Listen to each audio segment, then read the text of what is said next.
Hello everybody, welcome to this video clip. We are sitting here in the law school of the University of São Paulo. And Gabi is now going in a circle and showing us where we are sitting. We are in the inner court of this university. And today is the 31st of May in 2012. And I'm sitting here, and you will see him in a moment. This is Fabricio. How's it doing? It's lovely to be here, Fabricio. And we would all like to know who you are. Could you tell a little bit of who you are? And we are in São Paulo, the city with many helicopter taxis. So this is what we just heard. It's normal business here. Normal business.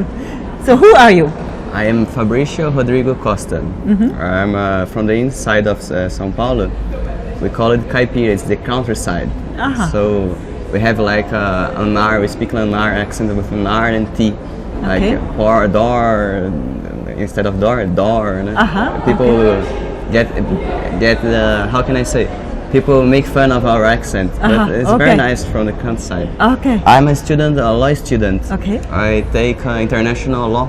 Yes. As my subject of research. Yes. And I'm very interested about how cooperation may be helpful for the world. Yes.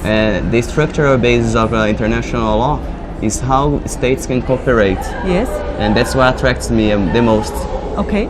How cooperation is possible. Only states or also people? People is very innovative now. Yes. States are starting to think that people came before states. No? Yes. They are starting to realize that, but normally it's the international law is made for states. For states. Interacting. Yes. But slowly they are coming to a conclusion. People come first. Yes. Right. So it's fine. I'm very. Right. I have a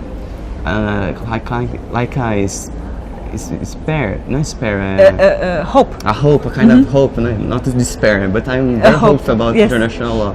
Okay, and how would that link to dignity? It talks about, international law talks about states, no? And I think states, they are the major units you can talk about because they're macro, no? And lots of the macro, lots of themes, they are linked to cooperation. Yes. And I think dignity links to hunger. One of my main. So your main topic, one of your main topics is hunger in the world. That's it. That's it. Because I think about dignity now, there is the first three words in dignity is dig, Yes. Dig. And I normally are hearing videos say, do you dig it? Do you dig it? I think it's something. Dignity must mean something nice for people. No? You must enjoy having dignity. Absolutely. You must be. How can I say? Must be proud of saying, dignity is a nice word. Yes, People should be nice to hear about dignity. Enjoy life from the dignity aspect of life, not from the money side of life. Exactly. Not from being nice and being, listen, how are you? Good morning from the cash drivers or McDonald's or drive-thrus, but from people, normal people, normal life. That's what I think about dignity. It's a pattern you can enjoy for your life, bring to your life, normal life. Yeah. That's one of I think about dignity. So when you say that, thank you so much. No, for sure, I love it. I'm loving it. One of your topics is hunger. Hunger, sure.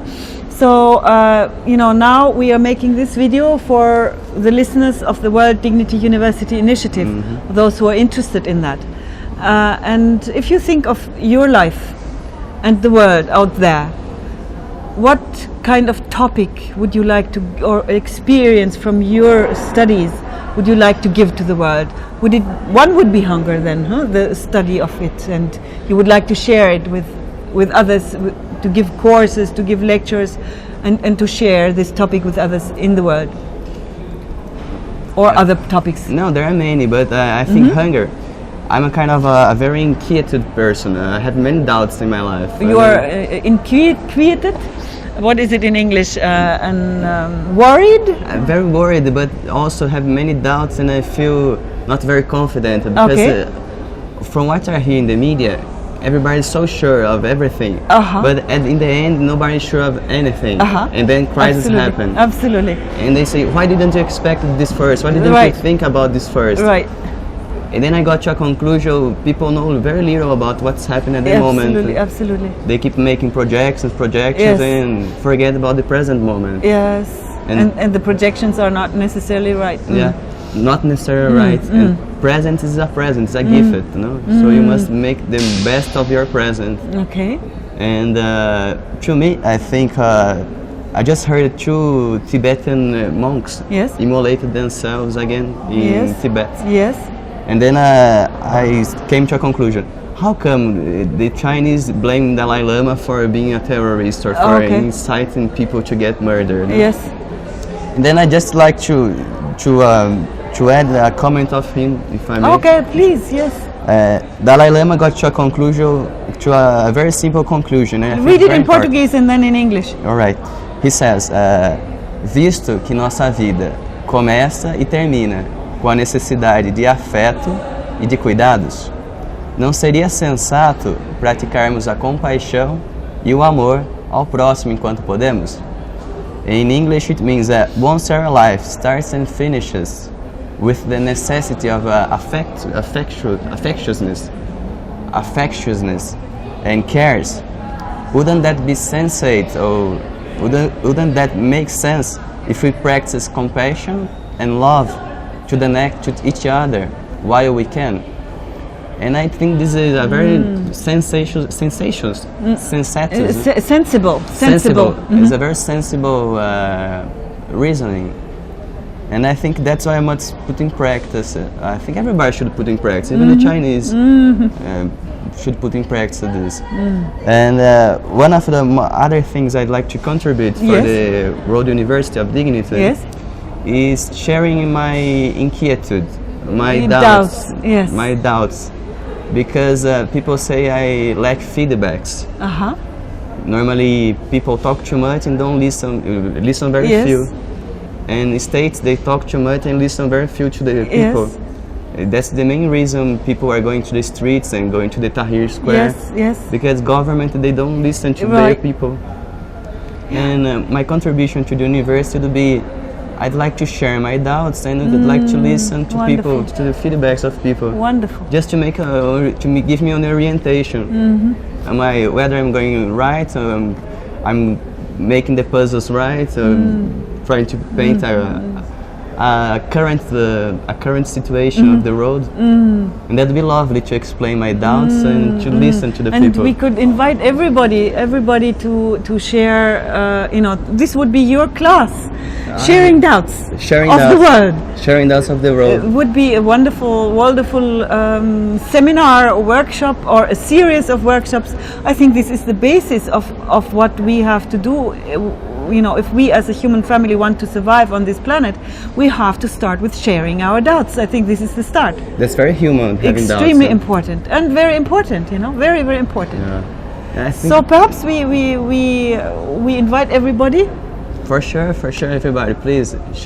I'd like to share my doubts with you and I'd like to have a feedback, please.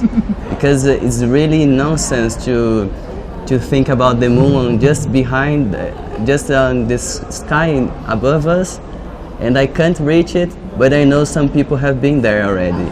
And how much money they spend to get there, That's right. And now Man in Black has got a prison in the moon. How sad it is for me. Do you know Man in Black? Man in Black is a movie. Oh yes. It's about the detectives of the aliens. That's right. And now there is a recent Man in Black film. There's a prison in the moon. I think it's so symbolic. Instead of romance, peace and love, it's about a prison. Oh, right. They put a prison in the moon and then I feel very terrible about it. Just feel very terrible. That's, I think, I'd like to share my doubts. Very, very good. To see the sense of it. Thank you. My pleasure. Thank you. So, bye-bye.